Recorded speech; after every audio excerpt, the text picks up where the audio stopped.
나누기 전에 기도 가운데서 주님이 계시하신 말씀을 잠깐 전하고 본문 가지고 말씀을 나누겠습니다.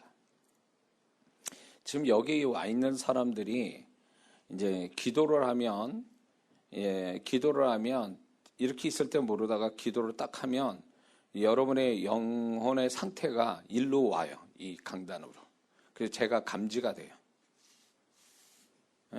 감지가 되면서 여러분의 것이 저한테 이렇게 감지되면서 덧입혀지면서 그걸로 인해서 제가 좀 데미지도 받고 그래요. 이 강단에서. 그래서 사실은 지금 방언 기도를 지금 한 20분 정도 늘 그렇게 해왔는데 하는 이유가 뭐가 있냐면 내가 주님의 통로자가 되기 위해서 준비도 하지만 여러분의 기도하는 가운데 여러분의 상태가 여기로 오니까 여러분의 상태를 끌어안고 제가 기도함으로 인해서 여러분의 상태로 고치는 작업을 여기서 하거든요. 지금 기도 속에서. 근데 뭐가 오냐면 굉장히 무기력함과 그 우울한 마음들이 아주 이게 몰려와요. 저한테. 지금 여기 앉아있는 사람이 그렇다는 거예요. 그래서 귀찮아하고 그리고 무기력하고 기도할 힘조차도 없고 이래서 억지로 하는. 근데 여기 와 있단 말이에요. 그런 분들이. 그 신기하게 하나님이 이끌어서 여기 오셨는데 그건 참 잘하신 거예요. 그 마음 가지고 교회에 오고 집회 온다는 게 쉬운 게 아니거든요. 그런데 이제 과연 그런 모습이 그 사람의 진짜 모습이냐 할 때 많은 사람들은 지금 자기의 혼적인 모습이 자기의 진짜 모습이라고 해서 착각을 일으켜요. 그게 내 모습이다라고 하는데 사실 그렇지 않다라는 거예요. 그렇지 않아요. 속고 있는 거예요, 사실은. 왜냐? 이 혼의 지정의, 혼의 인격의 지정의는요, 어디에 영향받냐면 환경에 영향받고 살게 돼 있어요. 그래서 우리의 혼은 지금 우리가 접하고 있는 환경에 영향받다 보니까 그걸로 인해서 자꾸 영향받아가지고 그것이 거기 영향받아서 나타난 뭔가 좀 잘못되고 힘들고 이그러진 지정의, 그게 자기 모습이라고 생각해요. 그러나 이제 여러분들이 그게 내 모습이 아니고 진짜 이거는 내가 착각했다라는 걸 언제 하냐면 방언 기도를 많이 하다 보면 많이 방언 기도를 하고 딱 끝나고 나면 내 마음이 달라진 걸 느껴요. 생각도 달라지고 감정도 달라지는 걸 느껴요. 상태가 기도하기 전보다 더 좋아진 상태로 바뀌는 걸 느껴요. 그럼 어느 쪽이 내 모습이냐 그 얘기예요. 기도하기 전에 그 혼에 찌들어진 환경에 의해서 찌들어진 일그러진 혼이 그게 내 모습이냐 아니면 기도 실컷 하고 난 다음에 나타난 그 긍정적 모습이 내 모습이냐 할 때 우리가 후자가 내 모습이에요. 왜? 그게 내 영혼의 상태가 나한테 이 혼으로 전달되어져서 나타나는 현상이거든요. 그래서 방언 기도는 혼의 상태를 그대로 영의 상태를 그대로 혼에다가 이렇게 밀어 넣어주는 거예요. 그래서 혼으로 착각된 것들을 영의 상태로 기도하는 가운데 영의 상태가 밀고 들어와서 혼에다가 강제로 뒤집는 거예요. 그러니까 자연이 달라지는 거죠. 그래서 1시간 기도하고 딱 나면 내가 딴 사람처럼 느껴지는 이유가 그거는 방언 기도를 통해서 성령이 내 일그러진 혼의 상태를 고치는 거예요. 그래서 우리가 방언 기도가 그렇게 중요한 거예요. 한국말 기도하는 것도 중요해요. 인격을 가지고 주님과의 마음을 드리면서 기도하는 것 중요합니다. 그러나 그보다 더 중요한 건 4차원적인 언어로 쓰는 이 방언 기도가 훨씬 더 영의 상태로 바꿔주고 그 영의 상태가 혼의 상태로 바꿔주는 중요한 역할을 하는 거란 말이죠. 그래서 교회의 부흥이 그리고 사도행전 2장의 그 120명 성도들이 변화가 급격하게 온 거는 방언 기도에서 온 거거든요. 그 방언이 그들의 혼의 상태가 그대로 영의 상태가 혼으로 오냐 밀고 들어오니까 딴 사람이 돼버리는 거예요. 그게 20세기에 들어와서도 세계의 대각성, 영적인 대각성 변화가 일어나는 그 시작점부터 방언이거든요.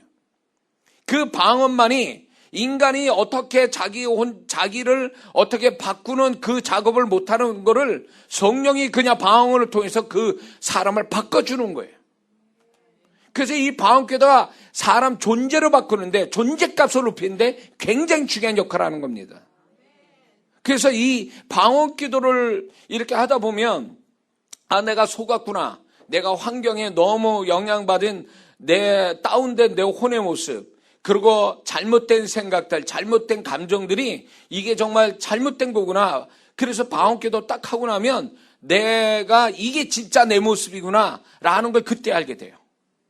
그래서 여러분들은 많은 그 어린 성도들은요, 지금 혼의 환경에 영향받아서 찌들어진 혼의 상태를 내 모습인 것처럼 착각해서 그것 따라 움직이는 거예요. 그 상태 가지고 행동하고 말하고 그렇게 산단 말이에요. 그러다 나중에 후회하는 거예요. 많은 사람들이 이제 죽을 때 되면 진심이 나오죠.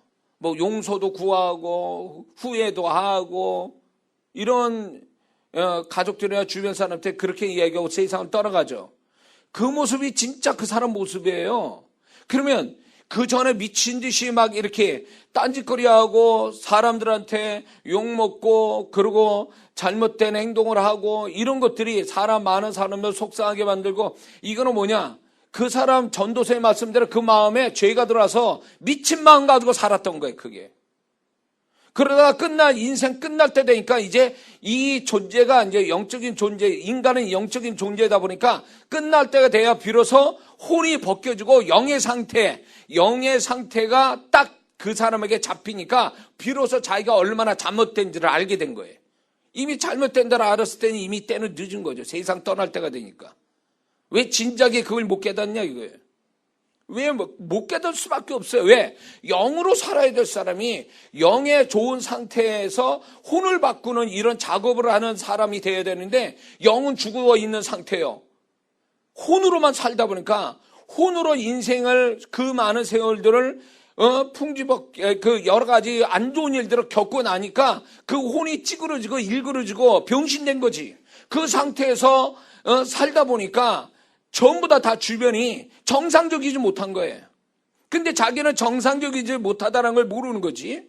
그러다 이제 죽을 때 되니까 그 영이 더 강하게 이제 영이 떠나갈 쯤 되니까 혼은 죽어가고, 그러니까 이제 비로소 이제 이 모든 진실을 알게 되는 거죠. 그러니까 그때 가서 이제 후회하고 용서 구하고 회개하고 이런 일이 벌어지는 거예요. 그래서 하나님이 우리가 예수 믿는 사람이 끝에 와서 후회만 남는 인생 되지 않기 위해서 하나님이 주신 굉장히 귀한 게 있는데 그 중에 하나가 방언 기도예요. 방언 기도예요.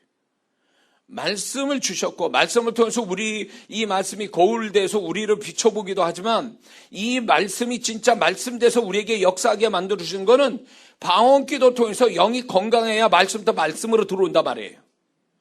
그러니까 심령이 삐뚤어지고 상처받고 막 일그러진 그런 심령이 성경 보면 그게 뭐 찔림받고 무슨 뭐 은혜가 되겠습니까? 안 돼요. 이 말씀부터 말씀이 제대로 들어오려면 이 영이 건강하고 온전해야 그 말씀이 말씀으로 들어오거든요. 그러다 보니까 저는 그래요. 말씀이 물론 우리 신앙의 기본의 핵심은 말씀인데 그 말씀이 말씀되게 하는 데는 우선이 기도가 먼저 들어가야 돼요. 그것도 방언 기도가 먼저 와야 된다는 거예요. 그래야 이 영이 살아야 영적인 거에 반응을 제대로 하지.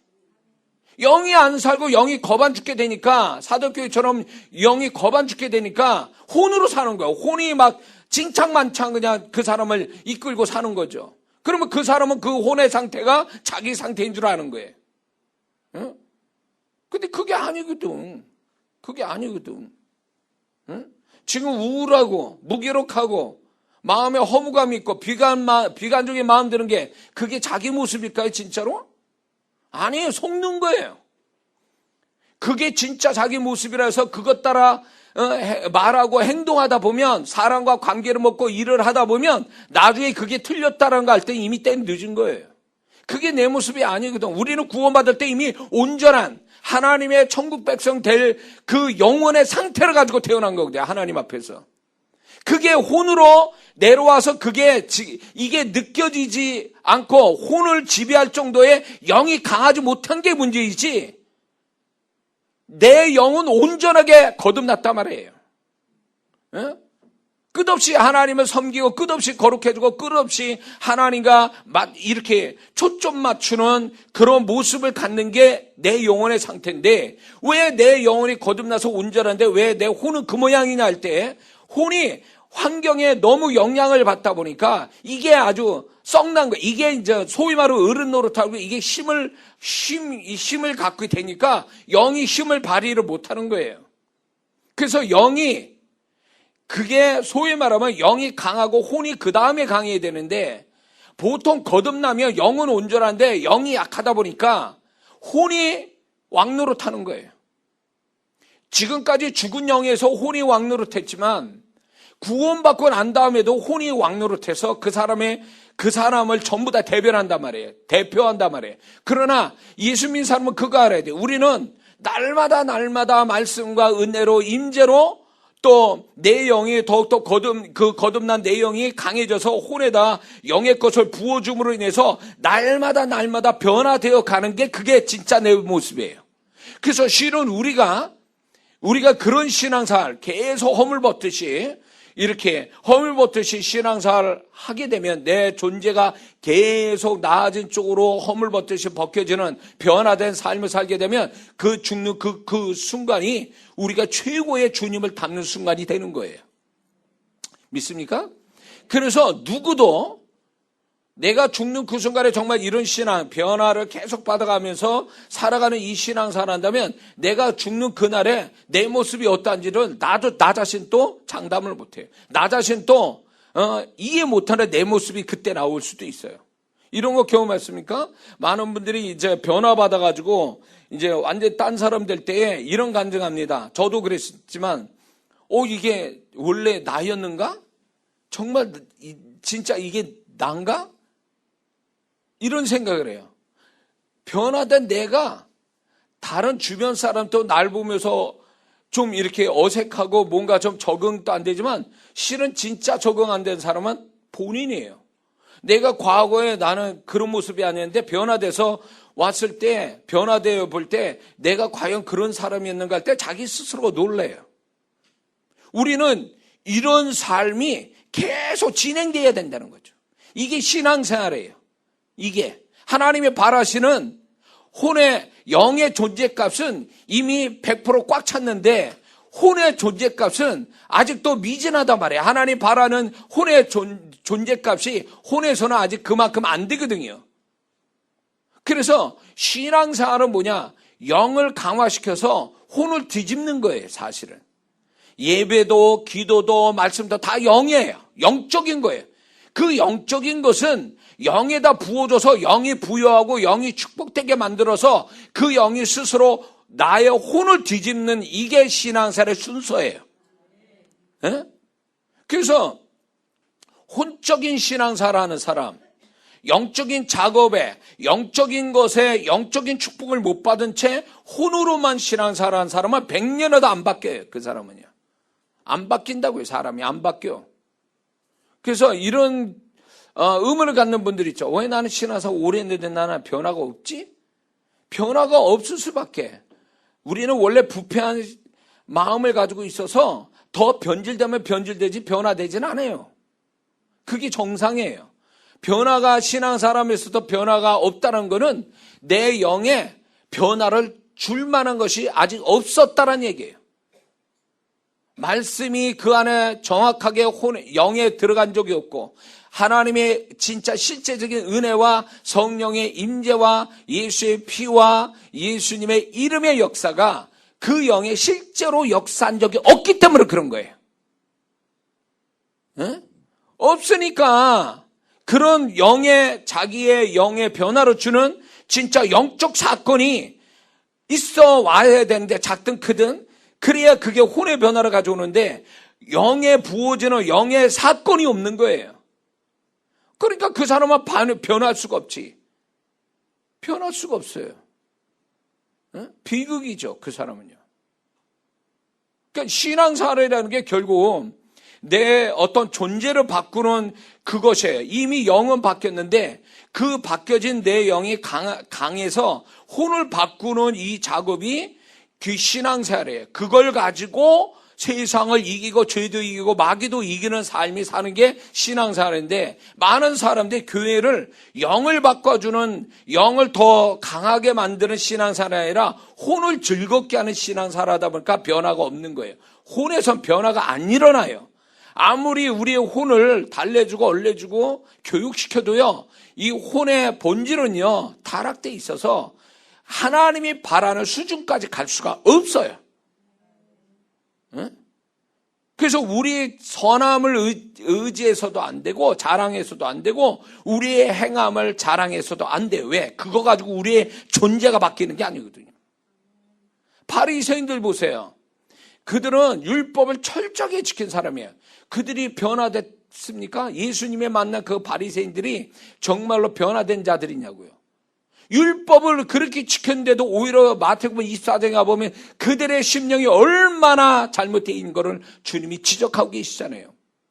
왜 그럴까요? 말씀으로 인해서 그들의 존재가 바뀌어야 되는데 이들은 행위만 있을 뿐이지 마음이 바뀐 게 없는 거예요. 오늘날 성도들이 그런 모습이에요.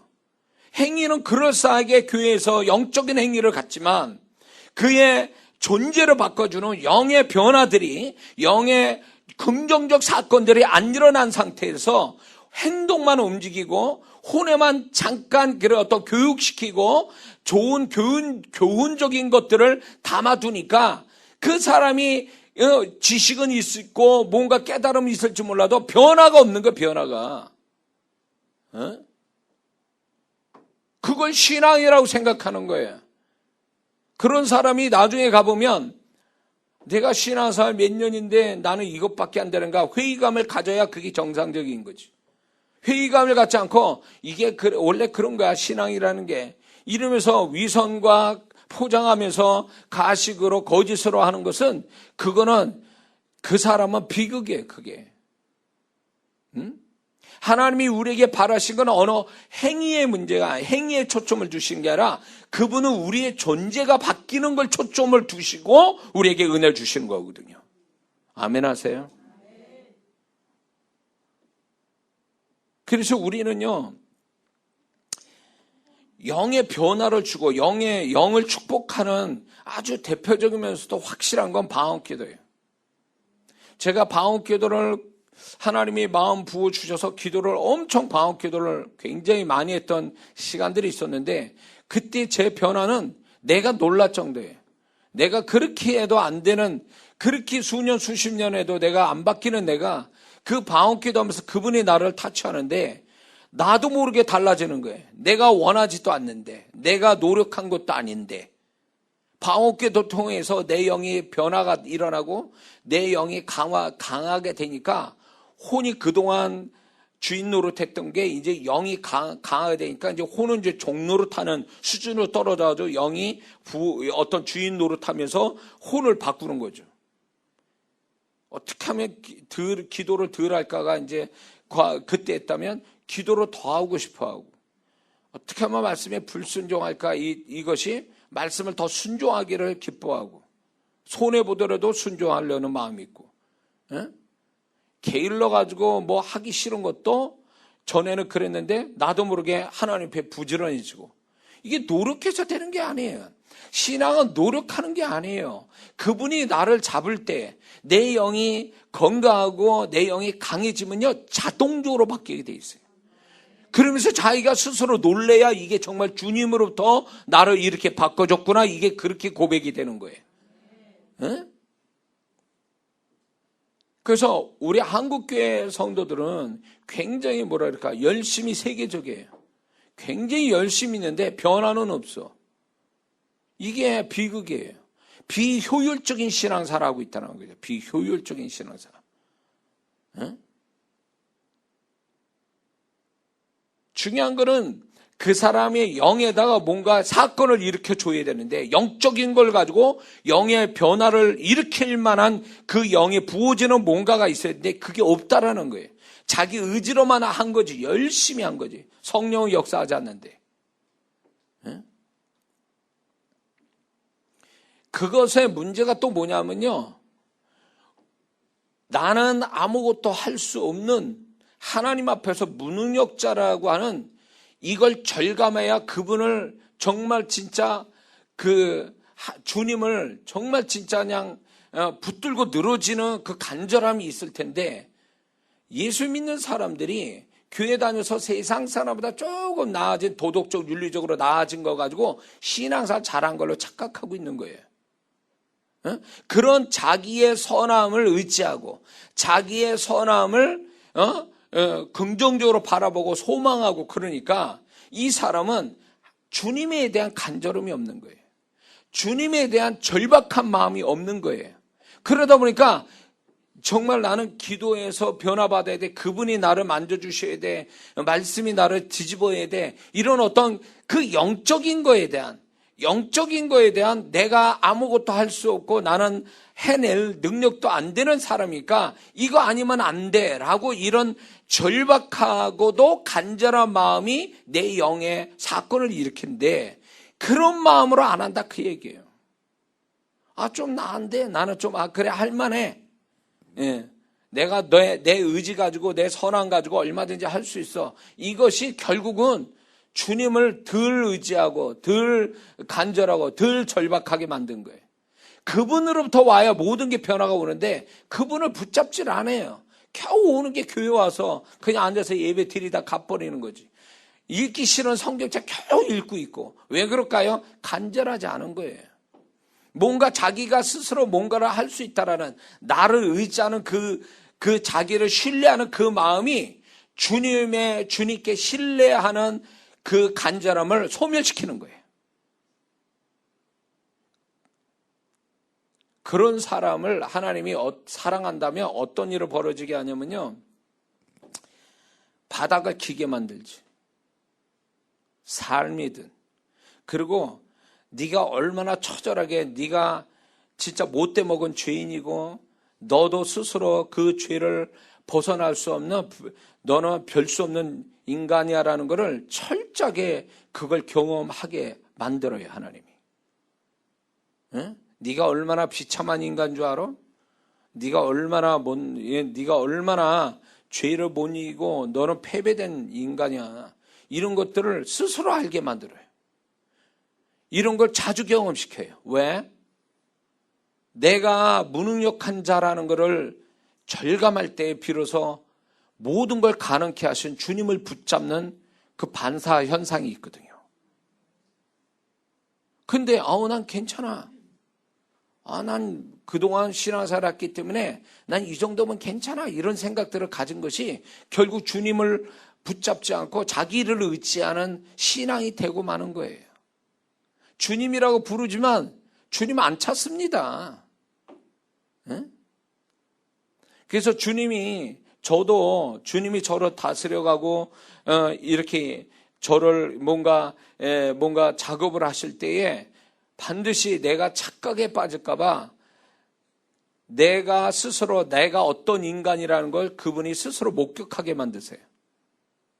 아무도 모르는 데서 내가 얼마나 잘못된 인간이고 얼마나 내가 별 수 없는, 나도 주님의 은혜가 아니면 별일 없는 인간이란 사실을 실감나게 발견시키거든요.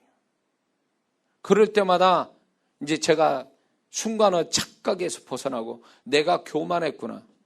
내가 뭔가 목사로서 뭘 하니까 내게서 능력 나오고 주의 음성이 나오고 그러니까 내가 뭐가 된 줄로 착각하고 내가 얼마나 잘못된 인간이고 무능력한 인간인지를 잊어버릴 때가 있어요. 순간순간. 그럴 때마다 주님이 너도 별 수 없는 거야. 응? 네가 나의 도구로 쓰임 받지만 그게 나한테 쓰임 받는다 그래서 네가 더 나은 인간이 아니란다. 그런 걸요, 제 삶에서 저를 보게 하는 거예요. 그럴 때마다 절감하고, 그럴 때마다 이게 내 정체구나. 이게 정말 나의 정말 모습이구나. 이럴 때마다, 절망할 때마다 정말 그런 나를 은혜를 주시고 붙들어 주시고 기다려 주시고 성실하시고 사랑해 주시고 축복하시는 그 주님이 너무 고맙고 감사하고, 그러면서 다시 한번 깨달아. 나를 의지해서는 안 되는구나. 내가 그동안 교만했고 나를 의지하는, 나를 또 뭔가 된 걸로 착각하는 내 모습에 내가 속았구나, 이럴 때가 많거든요. 내 안에 주님의 것이 사라지면 나는 여전히 지옥 갈 영혼인데 주님의 것이 나를 붙들고 있구나. 여러분 잘 아셔야 돼요. 내가 좀 더 나아진 모습을 가지고 있다면 여러분이 원래가 착한 사람이어서 그렇게 된 게 아니에요. 주님이 그 안에서 주님의 것이 여러분 안에서 역사를 하니까 그게 여러분을 더 나아지게 만든 거지, 여러분 스스로가 나아지게 하는 것을 생성해서 내가 나아진 존재가 되는 게 아니거든요. 뭔 말인지 아세요? 근데 어린 신앙은요, 자기가 뭔가 한 것처럼, 내가 뭔가 된 것처럼 생각하는 이게 비극이란 말이에요. 또 반대로 이거예요. 나는 얼마나, 그게 주님으로 비침받아가지고 주님과 비교해서 그 느껴지고, 그게 아니라 내가 얼마나 내가 불쌍한 사람이고 내가 얼마나 못난 사람인지 세상 살아보면서 환경으로 생겨진 생각들이에요. 나는 불쌍하고 모자라고 문제 많고, 그게 신앙의 높은 수준에서 이 말이 나와야 되는데 신앙이 수준이 높아서 나온 게 아니라 환경, 살아가다 보니까 자악하고 안 좋은 환경을 만나다 보니까 거기에 무능력한 자기를 발견하니까 그런 고백을 한단 말이에요. 반대적 현상이죠. 이 사람도 문제예요. 정말 그 사람이 진짜 그 모습이 정말 주님이 원했던 모습이냐? 아니거든요. 그게 진짜 그 사람의 정체냐? 그것도 아니거든요. 그러니까 속고 사는 거예요. 이쪽도 과한, 자기 교만에 과하게 사는 착각하는 이 성도나 환경에 찌들이고 자악함으로 인해서 자기가 그걸 겸손이라고 포장하는 잘못된 이거나 똑같아. 상황은 다른데 생각하는 건 다른데 똑같아요. 자기 정체로 모르는 건 똑같아. 그러니까 정말 내가 좀 나아졌다라든가 내가 못났다라는 그것이 결국은 이게 나로부터 출발된 건데, 그게 아니다. 네 안에 선한 일을 하는 분은 주님인 거지 네가 아니다라는 거예요. 어? 우리 안에 행하신 분은 그분이지 내가 선해서 그렇게 된 게 아니거든요. 이 진리를 아는 사람은요, 그렇구나, 주님이 은혜가 내 안에 벗겨진다면 나는 여지없이 지옥 갈 영혼이야. 이거를 절실히 아는 사람은요, 주님 내 안에서 계속 역사해 주세요. 나를 붙잡아 주세요. 주님의 것이 떠나지 않게 해주세요. 이러고 간절히, 다윗의 인생이 자기가 잘나서 인생이 된 게 아니라는 걸 알고 있었어요. 그래서 그분을 얼마나 사모하고 간절히 찾았는지 몰라요.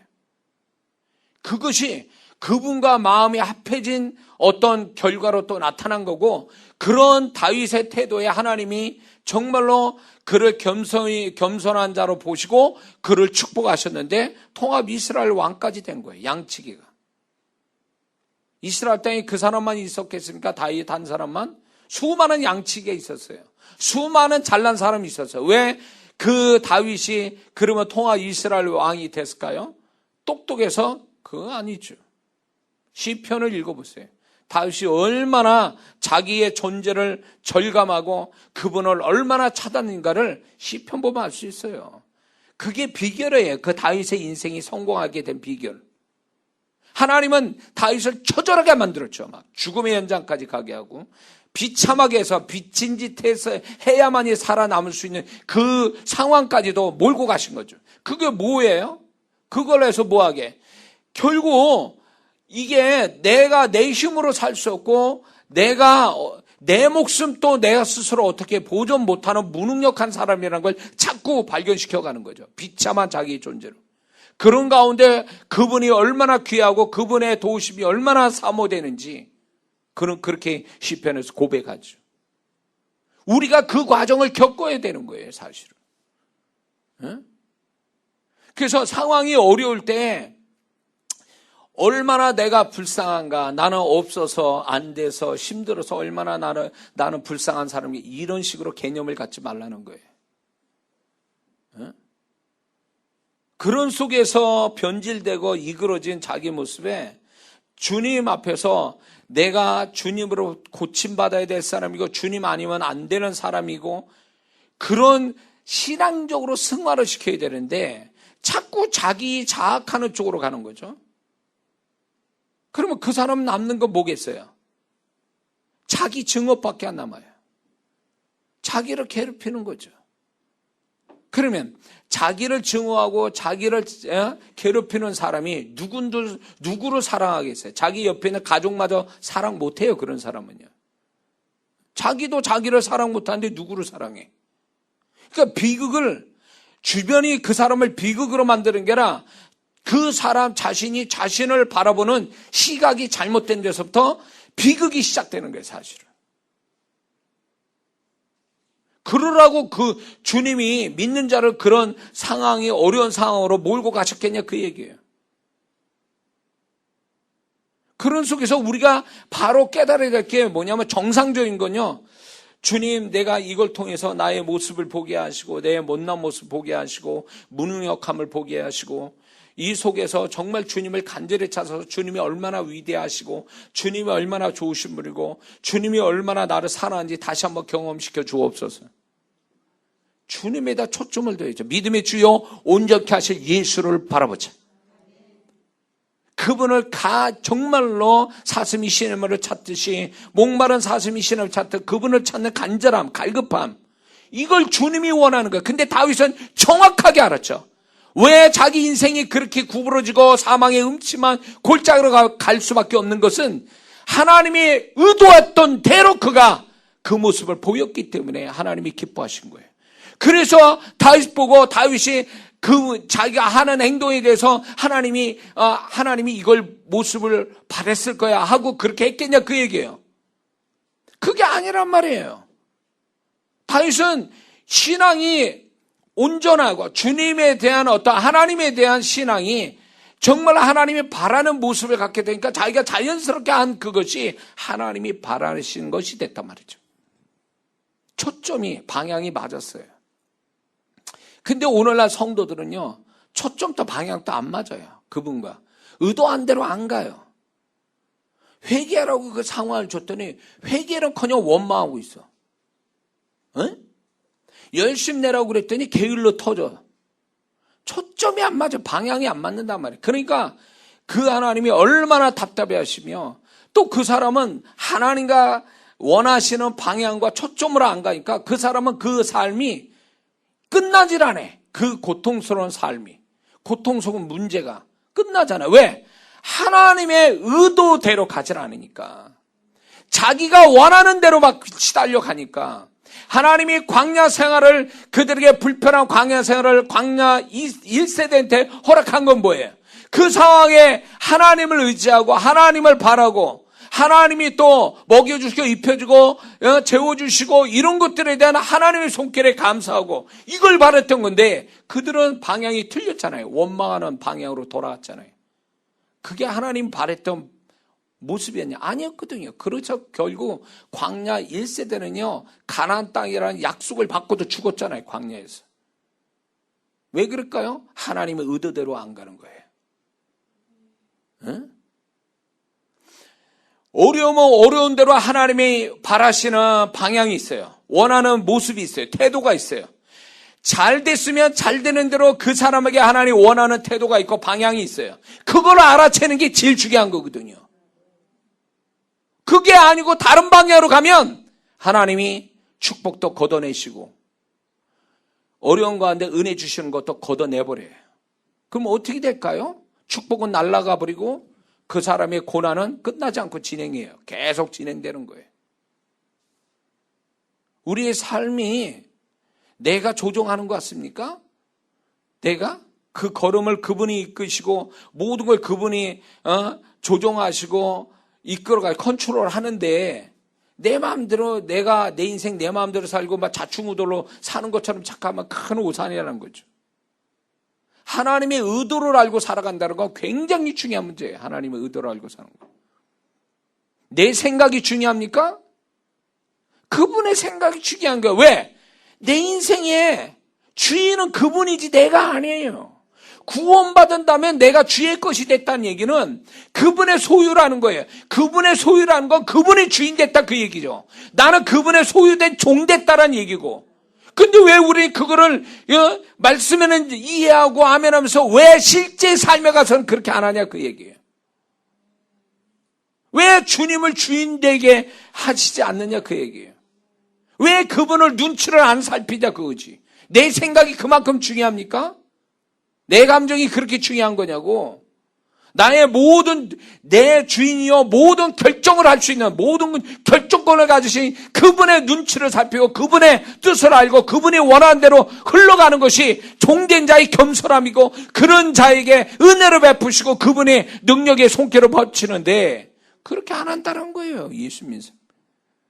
예? 괴로우면 괴로운 대로 그냥 나자빠 있어가지고 그냥 주님 날 잡아잡시오 이런 식이고, 잘 되면 잘 된 줄 알고 자기가 똑똑해서 잘 된 줄 알고 그거를 자랑하고 있고, 자기 자랑, 자기 영광, 양쪽 이 극단적인 이 모습이 얼마나 하나님 앞에 위험스러운 태도인지를 몰라요. 내가 피해자가 되니까 그분은 항상 내 곁에서 날 도와주셔야 될 의무가 있습니까? 그런 사람 많아요. 내가 피해자이기 때문에 하나님은 날 도와주셔야 돼. 하나님은 피해자한테 함께 하시는 게 아니고 그 피해자, 당하는 고난과 어려움을 당하는 사람이 하나님 앞에 어떤 태도를 보이냐, 어떤 하나님과 같은 방향으로 생각하고 그 사람이 그런 태도를 보냐에 따라 그 피해자에게 구원자의 하나님으로 나타나는 거예요. 근데 어려움 당했는데 하나님하고 방향이 전혀 다른 태도로 보인다면 하나님은 놔둬버려요. 그냥 네가 그래? 그럼 네 마음대로 해봐 그러면. 그러니까 비극적인 사람이 누구냐? 자기 삶이 안 되는데 거기에 하나님의 흔적도 없어. 이게 질비극이에요. 아니 어렵고 힘들면 하나님이 함께 하신 증거라도 있어야 될 거 아니에요. 요셉이 성질이 그래서 지 잘못으로 그렇게 됐지만 그가 깨닫고 정말 생각을 바꾸고 삶의 태도를 바꾼 이후로부터 하나님이 함께 하신 증거들이 나왔잖아요. 노예지만 비록 하나님이 함께한 증거들이 나왔잖아요. 이게 예수 믿는 사람의 삶이거든요. 실수, 내가 잘못하고 내가 문제가 돼가지고 내가 바닥을 긴다 할지라도, 정말 그 상황에 놓였다 할지라도 하나님이 바라시는 태도와 그 방향만 갖고 있으면 언제든지 하나님은 요셉같이 형통하게 하신다는 거죠. 그걸로 해서 계속해서 그 삶이 전화위복해 하는 것이 하나님 뜻인 거를 요셉을 생애를 통해서 가르치는데, 왜 우리는 그걸 옛날 이야기로만 듣느냐 그 얘기예요. 그 속에 함께 하신 하나님의 공식은 여전한데 우리 삶 속에도.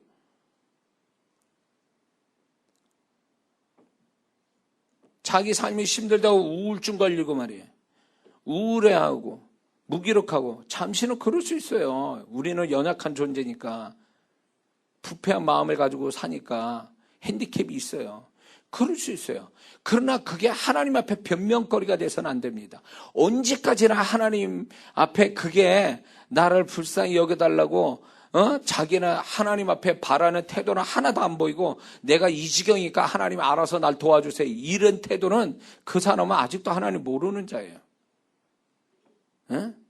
그러면 그 사람은 그렇게 고난받다가 죽는 거예요. 그러더니 하나님 책임도 아니라고. 그거는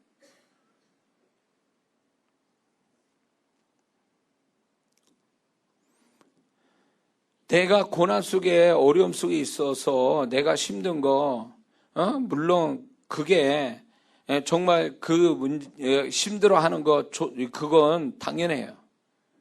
우리는 그러나 신앙을 가졌다면, 하나님을 아는 자라면 나에게 초점을 두는 게 아니라 하나님께, 그 상황 속에서 하나님께 초점을 둘 줄 아는 사람이, 그 사람이 살게 되고 하나님의 손길을 보게 돼 있거든요. 야곱이 형한테 칼 맞아 죽을 상황이 됐잖아요. 고향으로 가는데 형은 군사를 데리고 나와 있고 죽을 수도 있는 거예요. 여지껏 열심히 살아온 것이 끝장날 수도 있는 거예요. 그랬을 때 원망했습니까? 절망했습니까? 다른 길 택했습니까? 아니에요. 야곱은 하나님과 이 모든 단판을 하나님과 붙들어서 그 하나님으로 끝장을 보려 하는 그 태도가 결국 그의 인생이 바뀌죠. 그 다음 상황이 바뀌죠. 그게 필요한 거예요. 그게 필요한 거예요. 원망하고 무기력하고 우울증 관리하고도 늘어질 게 아니라 그럼에도 불구하고 이 모든 사실을 알고 도울 수 있는 하나님을 찾아가는 거. 그런 태도로 가질 때 하나님이 그때 불쌍히 여기고 긍휼히 여기시고 그분의 손길이 그때부터 나지. 자기는 아무것도 안 해. 주님이 나타나기를 알아서 나타나길 바라고 자기는 아무것도 안 하고 있다. 그러면 그 사람은 아무 하나님의 손길도 못 보는 겁니다.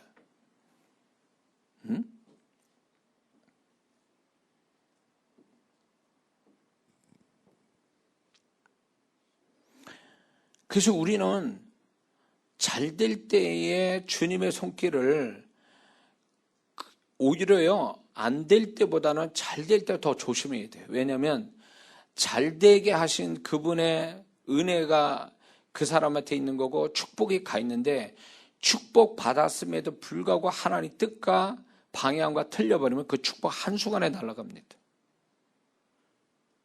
그리고 그 사람은 두 번 기회 못 갔습니다. 그래서 항상 제가 우리 성도님도 그렇고 저희 관련된 성도님들은요, 어려운 상황 속에서도 늘 제가 하는 게 잘 될 때 조심하라고 그래요. 그럼 그 말이 낯설겠지만 나중에 하나님은 그 상황들을 하나님이 바라는 초점대로 잘 행동하고 태도로 가지면 그 상황들은 이제 지나가게 돼 있거든요. 지나가면 공평하신 하나님이 어렵고 힘들었으니까 잘 되는 때를 만나게 하세요. 그러면 그 은혜로 어려운 시절을 지냈으니까 잘 되는 시절을 하나님이 은혜로 주실 때 그때 잘해야 돼요. 그때 이제 잘 될 때 잘 하는 사람은 어떤 사람이냐면 어려울 때 하나님께 올바른 태도로 가진 자는요, 잘 될 때도 그 모습 그대로 하나님께 합니다. 근데 안 될 때에 엉망으로 그냥 이렇게 하나님 앞에 그런 모습으로 가진 사람은요, 어쩌다 잘 되면요, 그 사람은 딴짓거리 합니다. 반드시 딴짓해요. 그러다가 이제 그 축복마저도 날아가 버려서 하나님이 함께하는 증거도 없는 아주 비참한 사람이 될 수도 있죠. 그래서 우리가 우리 삶이 즐거운 날보다는 슬프고 괴로운 날들이 사실 더 많아요. 그게 우리 인생이라고 시편 90편에 얘기합니다. 우리의 자랑은 역설적이죠. 우리의 자랑은 수고와 슬픔뿐이라고 그랬어요. 우리 인생은 꼭 뭐가 아니면 비교하자면 비 오기 직전에 먹구름 낀 그 날씨와 같은 게 우리 인생이에요. 가끔가다 햇빛 보는 거 이렇게. 그게 우리 인생이에요. 그리고 나머지는 늘 먹구름이에요. 인생이 좋을 수가 없어. 근데 그런 날 속에 정말 하나님이 바라시는 태도로 갔느냐 안 갔느냐, 이게 그 사람이 고난이 빨리 끝나냐 축복이 빨리 오겠냐, 이거를 결정짓게 한다는 거죠. 결정짓는 거예요. 가데스 바네아에서 그들은 쉽게 가나안 땅 들어갈 수 있는 그 길목에 왔단 말이에요. 그러나 그들이 광야 생활을 잘못한 그걸로 인하여 가나안 땅 못 들어가지 않습니까? 안 들어가잖아요.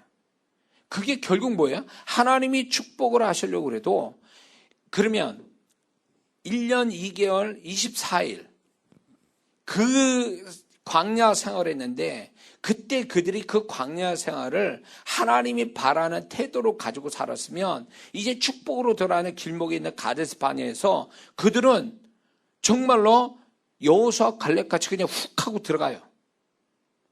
근데 그들이 광야 생활 거기에서 제대로 하나님 바라는 대로 광야 생활을 안 했기 때문에 축복을 받을 때 그들은 딴짓거리 하고 있는 거예요. 그러니까 축복도 못 받는 사람이 되는 거죠. 거절당하는, 축복을 스스로 거절하는 사람이 되고 마는 거예요. 그래서 그 사람이 과연 하나님께 축복을 받겠냐 못 받겠냐, 이 고난이 빨리 끝날 거냐 오래 갈 거냐는 그 사람이 어려울 때 어떤 태도로 보이냐에 따라 하나님이 그거를 결정하신다는 거예요.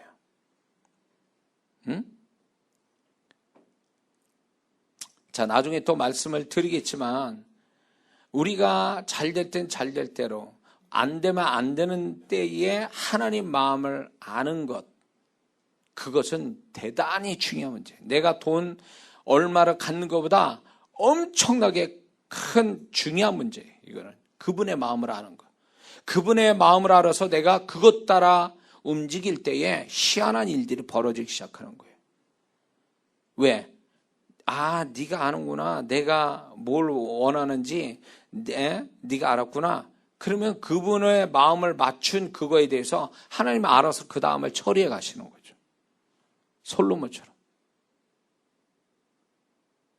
근데 우리는 내 마음이 중요해. 그분의 마음이 중요한 게 아니라 내 뜻이 중요해. 그분의 뜻보다. 이래 보니까 자기 중심으로 가버리니까 하나님은 절대 그런 사람 안 나타납니다. 그럼 네가 네 마음대로 결정하고 네가 살아. 이렇게 얘기하는 거죠.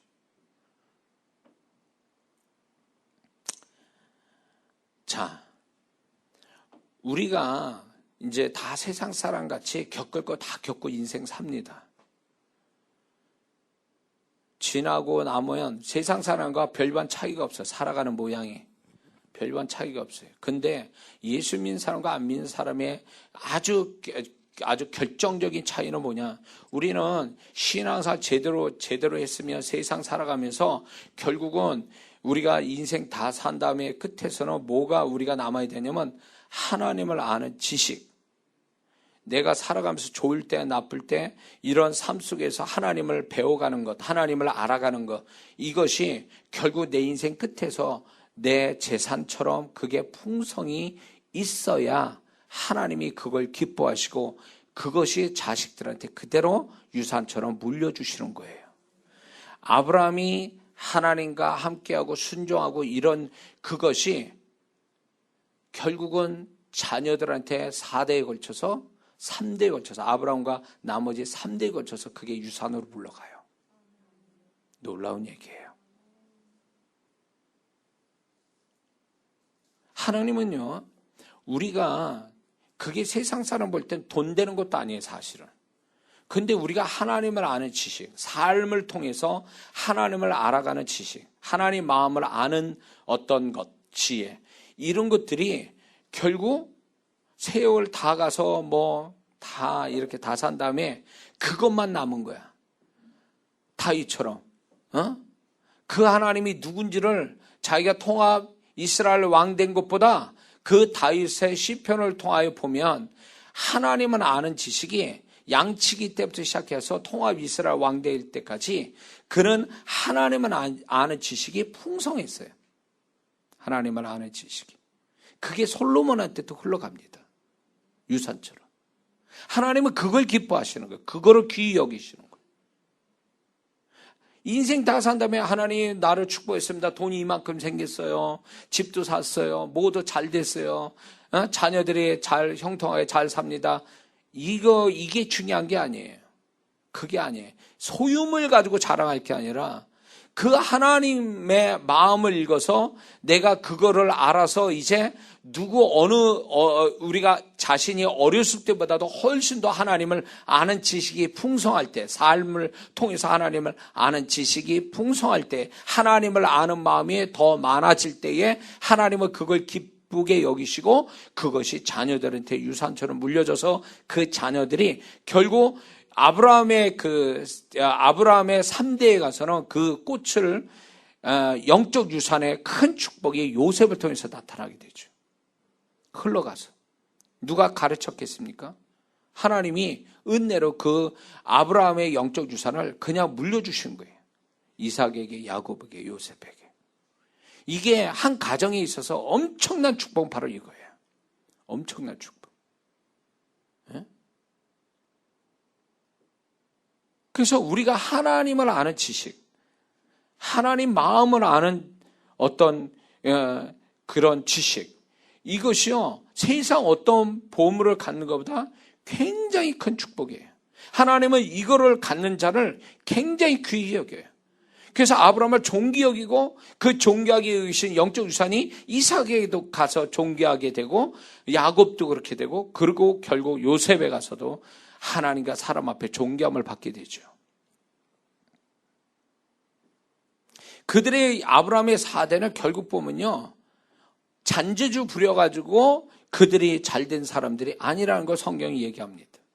그들의 핵심은 그의 4대 가정이 정말로 놀라운 하나님의 축복을 받게 된 것은 하나님에 대한 태도, 올바른 태도, 잘 되거나 안 되거나 할 때 하나님의 바라는 태도를 늘 성실하게 가진 것이 그의 4대가 축복된 모습을 보여주는 겁니다.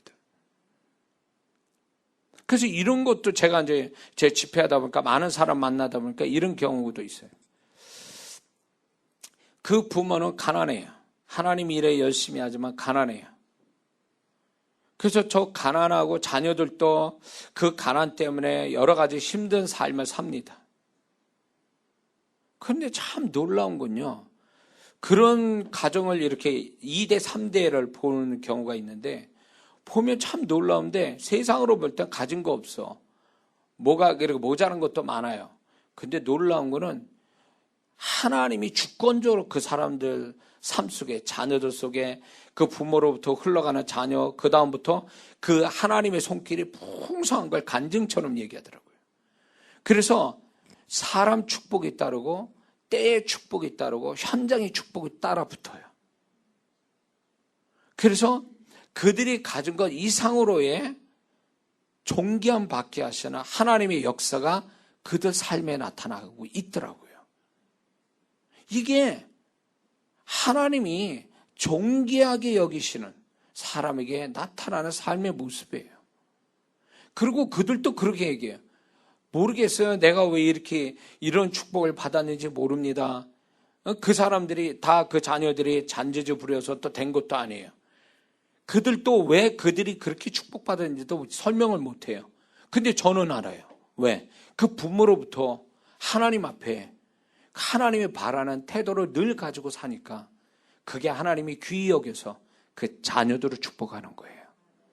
세상으로 볼 땐 실패한 사람처럼 보이고 가난하게 보이고 아무것도 아닌 사람처럼 보이지만 그들은 성실하게 잘 되거나 못 되거나 하나님 바라는 태도로 살아왔기 때문에 그 자녀들을 그걸 축복하신 거예요. 자녀들을. 또 자녀들도 그 부모 닮아서 그 부모가 가르치지도 않은데도 하나님에 대한 신앙 태도가 부모하고 똑같이 가는 거예요. 그러면서 축복도 세상적 축복도 같이 가더라고요. 우리는 그런 삶을 그렇게 하나님이 바라시는 태도로 삶을 인해서 하나님이 막 그 사람의 삶을 모든 걸 주권적으로 이끌어 가시는 걸 경험하는 거, 이게 정말 하나님이 우리에게 주시고 싶은 삶이고 또 우리는 그런 삶을 사는 것을 세상 앞에 자랑을 하는 거죠. 잔재주 부리지 않아도 충분히 하나님은 잘되게 하시는 거예요. 어떻게 다윗이 양치기에서 왕까지 되냐 그 얘기예요.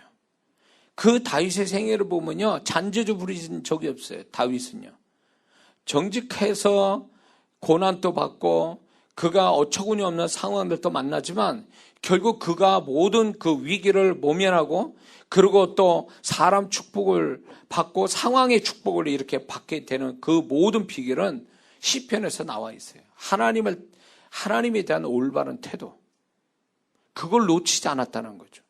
물론 중간에 실수도 하지만 그런 실수한 것을 그 다음 태도에 하나님의 바라는 태도로 가졌을 때 징계도 걷어내시고 또 새로운 은혜를 부어주시고 이렇게 하겠어요.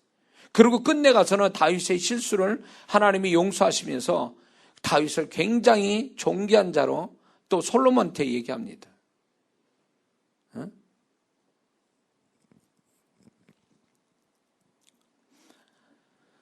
자, 다시 얘기가 돌아와서 우리는요, 지금 내 모습이 진짜 내 모습이고 이 모습 이대로 살다가 죽을 거라고 생각하는 건 잘못된 생각이에요. 불신앙적인 생각이에요. 우리는 그분이 나의 영에다가 역사를 일으키면 나도 모르게 변화돼서 내가 변화돼서 5년 아니면 10년 후에는 딴 사람이 될 수도 있어요. 그걸 믿으셔야 돼요. 그래서 마귀는 계속 그렇게 속삭입니다. 야, 너 네 꼬라지 봐. 너 이러다가 끝날 거야. 너는 원래 이런 인간이야. 그러면서 계속 우리를 자학하게 만들고 거기에다가 이제 나를 스스로 막 그냥 부정적으로 보게 만들고 막 이렇게 하면서 결국 나는 이렇게 살다가 죽겠구나. 그러면서 거기에 속아서 자꾸 그런 어떤 자기 안으로 파고 들어갑니다. 그건 속는 거예요. 우리는 충분히 변화받을 수 있는 요소를 다 가지고 있는 사람이에요. 변화의 그 주님이 계시죠? 변화할 수 있는 내용을 살리셨죠? 우리를 변화시킬 수 있는 그분의 말씀이 있죠? 은혜 있죠? 임재가 있죠? 이런 것들이 다 있기 때문에 우리는 완전히 180도 달라진 내 모습을 가지고 살아갈 수 있는 그런 사람인데, 그러면 올바른 신앙 태도는 뭐냐? 나에 대한 주님이 나를 만지시면 내 영이 변화되어진다면 나는 완전히 다른 사람이 될 수도 있다라는 기대감 가지고 사는 게 그게 믿음이에요. 그래, 나는 오늘은 이런 모습이야. 난 별별 일 없어. 그러나 나는 여전히 나를 변화시킬 수 있는 주님 붙들고 살 거야. 그러면 나도 알 수 없는 나의 새로운 모습을 그분이 만들어 주실 거야. 그러면서 기대하고 그분이 나를 온전케 하실 거를 기대하고 소망하는 거, 이게 그분에 대한 믿음이라는 거죠. 그런 믿음으로 사는 자는 주님을 절대로 실망시키지 않습니다. 이장하 목사가 이렇게 될 거라고는 나도 과거에 생각조차 못했던 사람이에요. 꿈도 못 꿨던 시간들이 있었습니다. 과거 시간에. 근데 그분이 나를 변화시켜 가는데 내가 기대하지도 않고 원하지도 않았던 내 모습에 막 그분이 만들어내시는 거죠. 그래서 지금은 이 진리를 알게 되니까 나를 자랑할 수가 없어요. 왜? 나는 과거에 어떤 사람인지 처절하게 나를 본 사람이기 때문에 그게 내 모습의 진짜로. 근데 지금 이런 변화된 거는 내가 잘나서 변화된 게 아니라 그분이 변화시키니까 이렇게 된 거예요. 그러면서 주님이 얼마나 고맙고 주님이 얼마나 나를 이렇게까지 변화시킬 때까지의 그분의 성실하심, 그분의 인내하심, 그분의 길이 참으심, 그분의 끝없는 내게의 사랑, 이거가 나는 더 감격적이에요. 더 그게 감사한 거죠. 그래서 이제는 저를 기대하지 않습니다. 저를 소망하지 않아요. 저를 의지하지 않습니다. 그럼 많은 분들이 저를 칭찬한다 해도 그게 하나도 제게 귀에 안 들어와요. 왜? 칭찬하는 저를 칭찬하는 그거는 내 모습이 아니거든. 진짜 내 모습이 아니거든. 내가 칭찬받는 게 아니라 주님이 나에게 역사에서 나타나신 주님이 칭찬을 받는 거지, 내가 잘나서 칭찬받는 건 없다, 그 얘기예요. 내가 어떤 인간인지를 내가 스스로 잘 아니까. 그래서 저는 지금 또 꿈꿔요. 내가 앞으로 어떻게 달라질 것인가? 주님은 나를 어떻게 변화시켜 가실까? 기대가 돼요.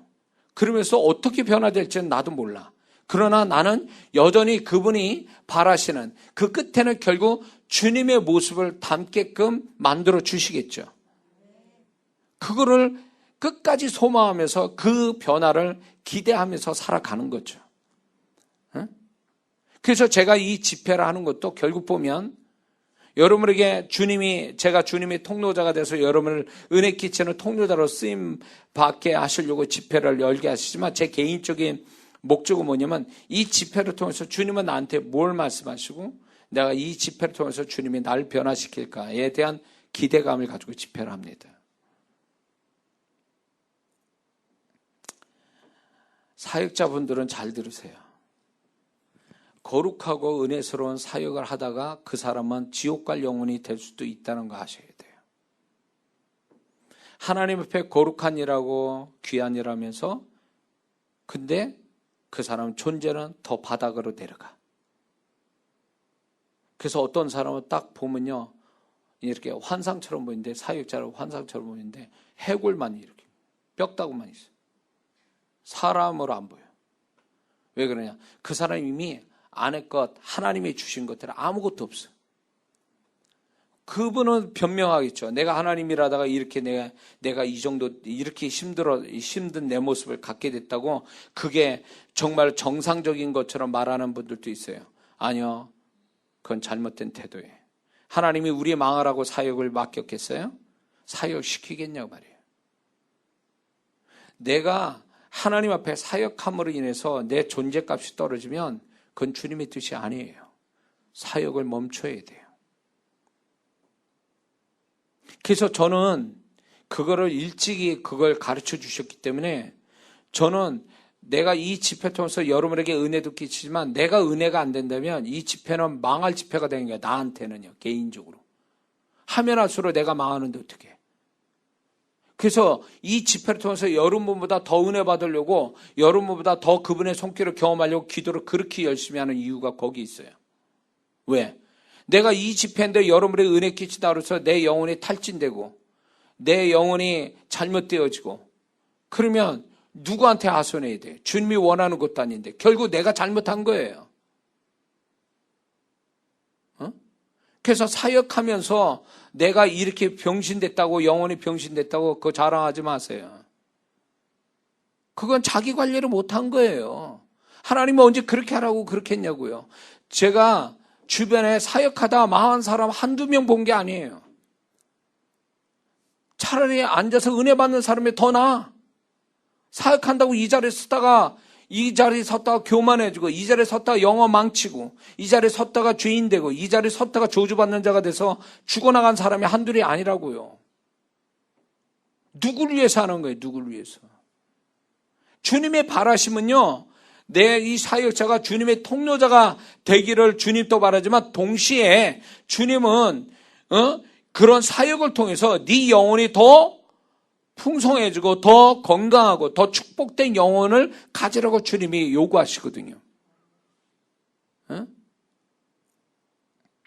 근데 사역자들이 교만해가지고 자기에게서 주님의 음성 나오고 능력 나오면 자기가 대단한 인물로 알고 있지만 절대 그렇지 않습니다. 그렇지 않아요. 그것 때문에 기도할 거 기도 안 하고 회개할 거 회개 안 하고 낮아진 마음 갖지 않고 살다가 그러다가 망한 존재가 되는 거예요. 망할 존재가. 그래서 좀 더 영적인 이기주의자가 돼야 돼요. 그게 무슨 말이냐? 뭘 해도 내 영혼을 위해서 해야 돼요. 내 영혼이 1번이에요. 내 영혼이 잘 돼야 남의 영혼도 잘 되게 하지. 내 영혼이 죽어나가면서 누구 영혼을 세워줘요. 그 사역자들은 잘못된 생각하고 있어요. 자기 영혼 죽어가는데 누구를 세워준다는 게 도대체. 그걸 굉장한 헌신으로 여기고 있어요.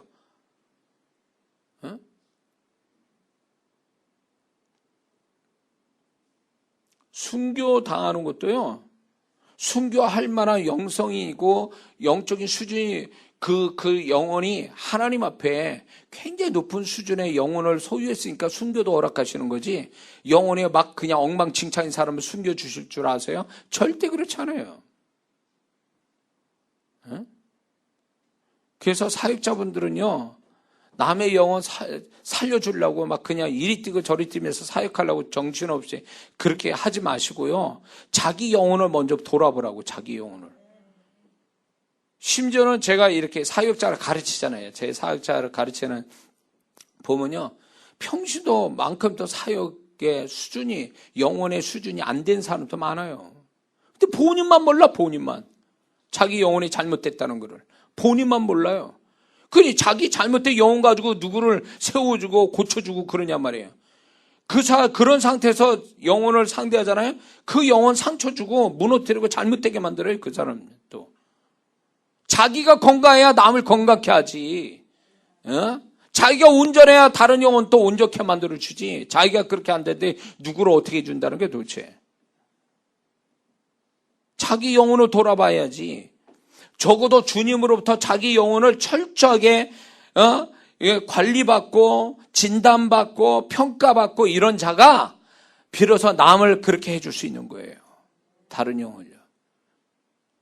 그래서 주님으로부터 철저하게 다루심받고 지도받는 자만이 사역자가 될 수 있는 거예요. 그러고 그렇게 했는데도 불구하고 영혼이 탈진되고 잘못될 확률은 또 높거든요. 그러니까 그런 상황 오면 손을 놔버려야 돼요. 사역을 놓고 자기 영혼을 돌아봐야 돼요. 그래서 자기 영혼 돌아보는 거, 고치는 거와 사역이 비례해서 가야 돼요. 50대 50으로 가야 돼요.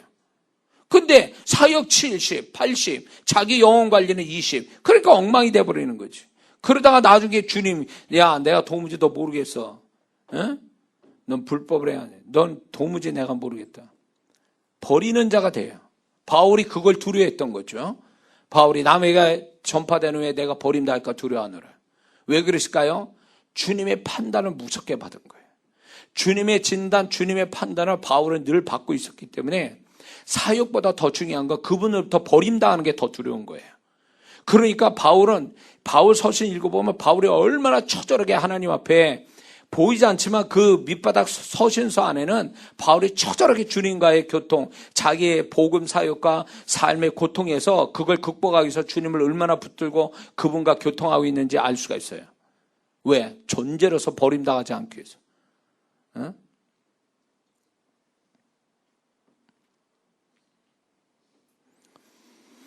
그러므로 오늘 이 아침에 말씀을 듣는 여러분들은 주님이 내가 나 스스로가 변화를 안 되지만 주님이 나를 얼마든지 변화시켜서 지금하고 딴판인 다른 사람이 될 수 있음에 대하여 긍정적으로 기대하고 사는 건 굉장히 중요합니다. 이거 오늘 말씀 보면 못 들어가네. 그래서 속지 마세요. 사단이 자꾸 우리를 속이고 또 자기 상태를 보면서 자기 스스로가 속임을 당할 수 있어요. 세상이 내가 접하고 있는 내 세상 살아가는 그 환경이 나를 속일 수도 있어요. 내가 너는 그런 인간이야. 자꾸 우리를 속일 때 거기에 속아 넘어가지 마세요. 환경과 내 존재값은 달라요. 환경이 아무리 어렵다고 해서 내 존재값도 수준 떨어지진 않아요. 내 환경이 나를 존재값으로 떨어뜨리는 게 아니라 내가 나의 존재값으로 떨어뜨리고 있는 거예요. 하나님은 절대 그렇게 안 봐요. 저도 속았어요. 환경이 어려웠고 힘들고 바닥이니까 나라는 존재조차도 그래 나는 별일 없어. 이게 공식처럼 된 거예요. 환경 이꼴 나. 잘났으면 그게 자기인 줄 알아요. 그것도 잘못된 태도요. 어려운 환경에 이꼴 나. 이렇게 생각하는 것도 잘못된 생각이라는 거예요. 그래서 이렇게 사역 많이 하고 큰 목회를 하신 분들이 가끔가다 이제 제 집회나 아니면 저한테 훈련 받을 때 이렇게 오시는 겸손한 분들이 있어요. 그분들한테 제가 그런 얘기합니다. 교회 크기가 이꼴 그분의 목사님 존재값이 아니라고 제가 아주 단언적으로 얘기합니다. 그분의 존재값이 그 교회 사이즈만큼 될까요? 그분한테 죄송하님, 조영기 목사님이 80만 되는 여의도 순복음교회만큼의 존재값이 될 것 같습니까? 그분 하나님만 아세요. 절대 그렇지 않아요. 그렇기 때문에 환경하고 나하고 이꼴시키지 마세요.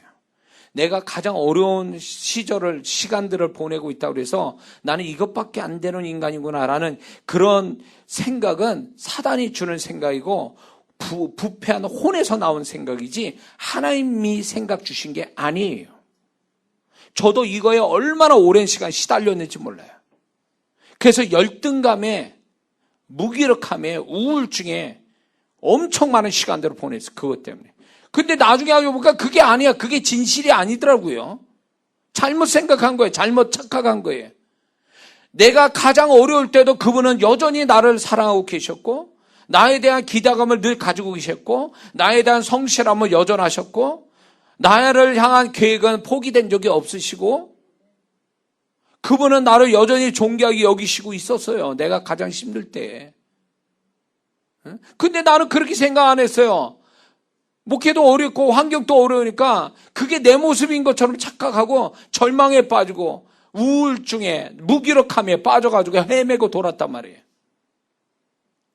근데 결국은 그게 착각이었고 내 잘못된 생각이라는 걸 나중에 알게 됐죠. 그러면서 그분이 뭐부터 저를 회복시켰냐면 네가 지금 이 상황에 요셉같이 바닥이라도 난 여전히 널 사랑해. 여전히 나는 너를 축복하고 있는 거야. 여전히 너와 함께 있어. 이거에 대한 확신과 증거를 주시면서 저의 영적인 자존감을 세워주신 일부터 시작하셨어요, 그분이. 그러고 나니까 세상이 달리 보이는 거예요. 어저께만 해도 절망적이고 내가 비참하고 이 죽어야 이게 내가 정말 끝나는 인생이구나. 막 이런 마음에 극단적인 생각 들었던 사람이었는데 그런 주님이 영적 자존감을 회복시켜 주니까 지금 상황은 아무것도 달라진 건 없는데도 감당이 될 것 같아. 소망이 보여. 그리고 환경이 아무리 그래도 그래 나는 이런 거를 잘 극복할 수 있어. 더 나은 또 하나님이 나에게 또 새로운 축복을 주실까. 이런 것들이 막 소망이 막 올라오더라는 거죠. 그런 가운데 하나님이 역사가 시작됐어요, 사실은. 그러구나. 요셉이 노예 생활에서 얼마나 절망적이겠어요. 얼마나 비참했겠어요. 그러나 젊은 나이에 그렇게 노예 생활에 말도 틀리고 모든 환경이 다 틀린 데서 얼마나 절망스럽겠어요. 그러나 그걸 이길 수 있었던 비결은 뭐예요? 하나님이 함께 해주셨잖아요. 너 노예로 지금 있지만 내가 너 버린 거 아니야. 내가 너를 사랑해. 내가 너와 함께 있어. 이걸 보여주셨잖아요. 그러니까 그것 때문에 견뎌내고 그것 때문에 자신감 붙고 그것 때문에 영적인 은사도 왔고 그 은사가 그의 인생을 여는 중요한 도구가 됐지요. 그거예요. 좋은 환경만 있으면 내가 잘할 것 같습니다. 하나님 앞에. 아니요. 지금 어려울 때 지금부터 해야 돼요. 지금부터 뭘 해야 되냐? 영적인 자존감부터 회복해야 돼요. 그 영적인 자존감은 내가 회복하는 게 아니라 그분이 나를 회복시켜 주셔야 돼요. 그분의 음성을 듣고 그분이 함께 하신 증거를 발견하고 또 그분을 감사히 여기고 그분의 정말로 그분이 함께 하신 증거로 인하여 기뻐하고 감사하고 이렇게 하면서 영적 자존감이 회복되면 내가 똑같은 상황이라도 보는 관점이 달라져요. 그리고 그런 것이 틀리지 않았다는 걸 하나님이 실제적 축복의 증거들을 주시기 시작한다는 거죠. 무기력하게 우울한 마음 가지고 계속 어려운 환경에 거기서 주저앉아서 있을 게 아니라 이제 훌훌 털어버리고 방향을 바꿔요. 하나님의 함께한 증거를 하나님 눈의 초점을 바꿔요. 안 되는 상황을 볼 게 아니라 함께 하신 그분의 손길을 보는 쪽으로 이쪽으로 자꾸 보려고 하면 그게 보이거든요. 왜? 내가 어렵고 힘들었다고 해서 주님 나 버리신 게 아니거든요. 그런 가운데서도 주님은 여전히 성실하게 나와 함께 하셔서 증거를 주고 계시거든요. 왜 그 보는 눈은 어디 갔냔 말이에요. 눈이 왜 두 개인데 양쪽 다 보라고 하나님 주신 건데 한쪽만 봐. 외눈박이처럼 한쪽만 보는 거야. 한쪽만. 안 되고 어렵고 절망적인 현실만 한쪽만 보니까 이게 비극적으로 보이는 거예요. 그러나 다른 한쪽 그래도 여전히 그래도 함께 해주시는 하나님, 여전히 함께 있다는 증거를 지금 또 주시는 그 하나님을 바라본다면 내가 지금 있는 처해져 있는 해석은 달라지게 될 거예요. 믿습니까? 여기 그런 사람 와서 자꾸 이 메시지가 나가는 거야. 10분 정도만 할게 벌써 지금 1시간 넘어갑니다. 지금 1시간이. 그래서 우리는요, 뭐 돈을 어디서 누가 주고 어떤 문제가 빨리 뭐 해결돼서 그게 복 받는 게 아니라 내가 나의 어떤 무너진 영적 자존감을 회복해 하신 하나님, 그리고 함께 하신다고 내가 너와 함께 있다라고 하면서 증거를 주신 그 하나님, 그분을 바라보며 그분으로 인해서 감격하고 그분을 인하여 감사하면요, 이제 환경은 문제가 안 돼요. 이제 이게 초월이 되고 이게 나한테 매이게 하는 게 아니에요. 더 이상 오히려 그게 아무것도 아닌 것처럼 살아갈 수 있어요. 왜? 그분이 함께 하신 게 분명한데 뭐. 그리고 나의 낮아진 자존감을 회복시켜 주시는 그 하나님이 계시기 때문에 그것 때문에 감격하며 살아요. 하나님이 저를 그렇게 만들어 주셨어요. 정말로 그 바닥을 기다 못하냐 파고 들어가는 내 무너진 나의 자존감을요, 그분이 일으켜 세우시면서 내가 나도 하나님 앞에 사랑받을 만한 가치가 있고 나는 그분에게 축복받을 만한 사람이고 이런 걸 회복을 하면서 그전에는 뭐였냐면 내가 죄가 많아서 이런 거야. 그래서 회개하는 데만 둘고 팠어. 그냥 회개를 금식도 하고 때 되면 하고. 근데 그 회개도 자주 하다 보니까요, 뭐 하는 짓이야 속으로. 이래야 되는 거야. 언제까지 이래야 되는 거야, 하나님. 도대체 언제까지. 내가 뭐 이렇게 죄가 많아가지고 내가 이렇게 반복적으로 회개해야 되고, 때 되면 글식하면서 회개해야 되고, 아주 그냥 죄에 대한 강박증이어가지고, 그냥 죄에 대한 강박증, 그냥. 회개 안 하면 못 살 것 같아. 물론 회개는 해야 돼요. 근데 회개가 다가 아니더라고요. 내 무너진 자존감, 그래서 비참해하고. 그래서 이제 제가 어려우니까요, 사람 만나는 것도 싫고 강단 쓰는 것도 이제 부끄럽고 나는 정말 나는 진짜 동네 아저씨 이러다 끝나는구나. 이런 어떤 낮은 자존감, 목회자의 사명이고 뭐고 없어. 처음에 그 사명 가지고 시작했는데 이제 사명이 아니야. 생활인이 된 거예요. 생활이다 못해 이제 아주 진짜 비참한 생활하는 사람으로. 그러니까 이게 남에게 이제 그때 무슨 현상이라냐면 사람 보는 게 싫은 거예요. 부끄럽고 두려워서 피해서 다녀. 내가 어느새 나도 모르게 사람 없는 데로만 다녀. 이렇게 사람 없는 데로만. 만나는 것도 싫어. 사람 만나는 게. 사람 기피증, 대인 기피증이 생긴 거예요. 그게 결국은 병신돼 가는 거지. 내가 내 생각에 잡혀서 병신돼 가는 거예요. 내가. 하나님이 그거를 깨트려 주신 거죠. 너 잘못된 거다. 그러면서 나의 다 바닥이 난 자존감부터 막. 누가 나를 세워준 게 아니에요. 누가 나한테 전화 왔어. 전화해주고 밥 사줘가면서 얘기한 게 아니에요. 주님이 나의 무너진 자존감을 막 세워주시더라고요. 그러고 나니까 살맛이다는 거예요. 상황은 똑같은데 살맛이잖아. 보는 각도가 달라졌어요. 그래서 이제 하나님이 함께 하신 그쪽 방향으로 보니까 희한하게 이제 안 보였던 게 보이는 거야. 하나님이 함께 하신 증거들이. 별것도 아니에요, 그거는. 그런데 그 하나의 증거가 나를 기쁘게 해주시고 내가 자신감 갖게 만들어 주시고 또 그게 내가 자존감을 회복하는 것이 되게 되더라는 거죠.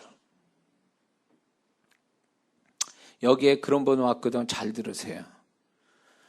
아직도 환경에 매여가지고 환경이 있고 나로 보고 있다면 그건 착각이에요. 그런 마음으로 계속 가져간다면 그 사람은 결국 그 환경과 함께 죽을 거예요. 그렇게 생각하면 안 돼요. 그럴 때가 아니에요. 하나님 그렇게 생각 안 해요. 그리고 눈에 그 방향을 하나님 바라시는 다른 각도로 보면 얼마든지 새 일이 나를 위한 별거 아닌지만 그분이 나를 위해서 수고하시고 새 일을 행하신 것이 반드시 보일 거예요. 그것만 쫓아가면 돼요. 그 누구처럼 새끼를 길에 갔는데 새끼줄이 있어서 잡았더니 그 끝에 가보니까 소가 한 마리 있더라.